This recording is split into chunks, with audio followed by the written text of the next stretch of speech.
Hello, welcome to DP Tutorials. In this tutorial, let's see how to customize reports in Primavera. Reporting is an important aspect of monitoring and controlling a project and communicating its progress to the top management. In this tutorial, let us see in detail how to open standard reports, create new reports and modifying of these existing reports. And let's also see how to organizing reports. First, to open reports, go to the menu bar, choose Tools, Reports, and then select reports, or you can directly click in the directory bar.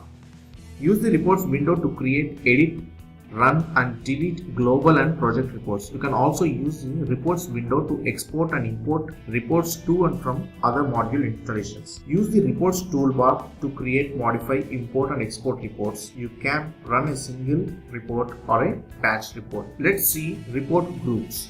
Report groups are a hierarchical way of organizing global and project reports. For adding a report group, go to the menu bar, choose Tools, Reports and then Report Groups. Click Add button here, then type the name of the new report group. To assign a report to the report group, select a report that you want to add to a report group, then click the Browse button in the report group field at the bottom of the reports window.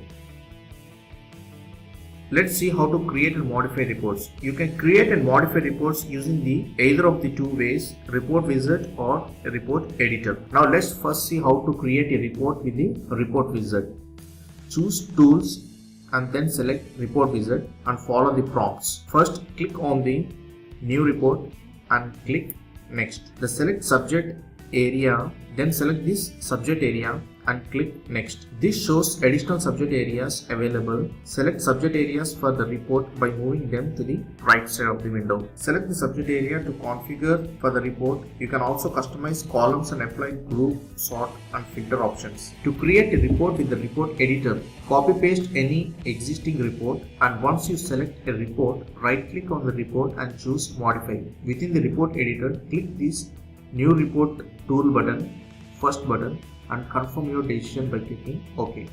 You now have a blank report that you can customize as per your preference. Similarly, you can modify a report using the report wizard or by report editor. The report editor consists of the following main parts: toolbar, ruler, left margin, report canvas and the right click menu. The toolbar provides shortcuts to the main functions of the report editor. This first button, the new report button, deletes the displayed report settings and creates a new blank report. Second button, the add data source button, adds a data source or category of information that is to be displayed as a report. The add row button adds a row to the selected area of the displayed report. The add text cell button adds a text cell to the selected row. The add image cell button adds an image cell to the selected row. The add line cell button adds a line cell to the selected row. The line cells contain horizontal lines only. The print preview button displays a preview of the displayed report.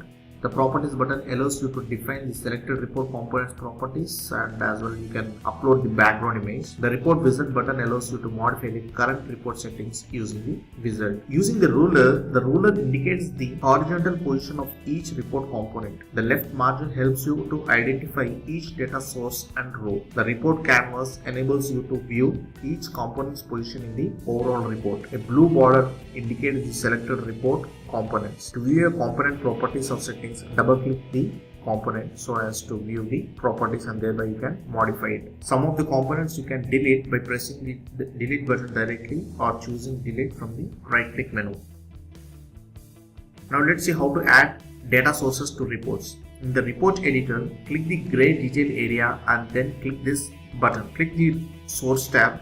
Then in the loop through list, select the type of information you want to report. To group the data source information, click the group by arrow and then select a grouping category. And here at the bottom of the window, you can do the sorting. To sort a report in the source tab, click add here, then select the field by which you want to sort the data source record. The list of available sorting fields reflects the sort object you select from the sort by object list. Choose an ascending or descending order and then click OK. Finally, add rows to reports. In the report editor, click the report area to which you want to add a row and then click this add a row button. Double click the row tab, then type the height of the new row, and you can change the background color as well by clicking the color tab. Right click on any row if you want to copy, cut or paste directly. If you want to remove, choose delete, or you can directly press the escape button and press delete button. Add text cells to reports. There are two types of text cells to reports: variable cells and custom cells. Variable cells report information related to the overall report rather than a specific data source. Report name, page number,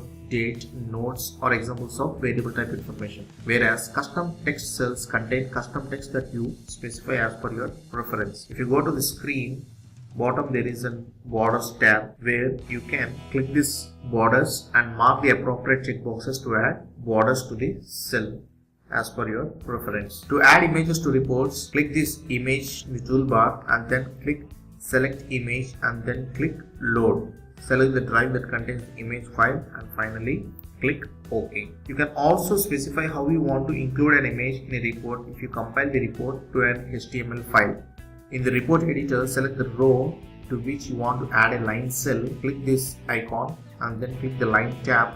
Then specify the number of lines to include in the new line cell. Double click the cell to which you want to add an HTML link. To add background images, click the properties and then in the report tab, click this background image, click load and select the drive that contains the image file and then click OK to enable it. To set up batch reports, batch groups allows you to run a series of reports at one time. A report can have only one batch group assignment. Go to the menu bar, choose tools, then reports and then batch reports. Choose global or project, click add and then type the name of the new group. Click close. To add reports to a batch report group, select the batch report group and then click assign. Select the reports you want to assign to this group and click the assign button. When you are finished assigning reports, click the close button. To run a batch report, right click in the reports window and choose any report and choose run batch. Select the batch you want to print and then click OK. You can as well run a batch report as a service. Choose tools, go to job services, then click add.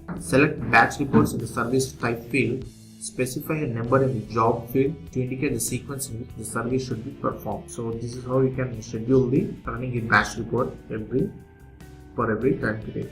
So this is all about customizing the reports in Primavera. In the next tutorial, let's see how to customize the printing layouts and reports. I hope you understood this video tutorial. Please do subscribe for more upcoming videos. Thank you.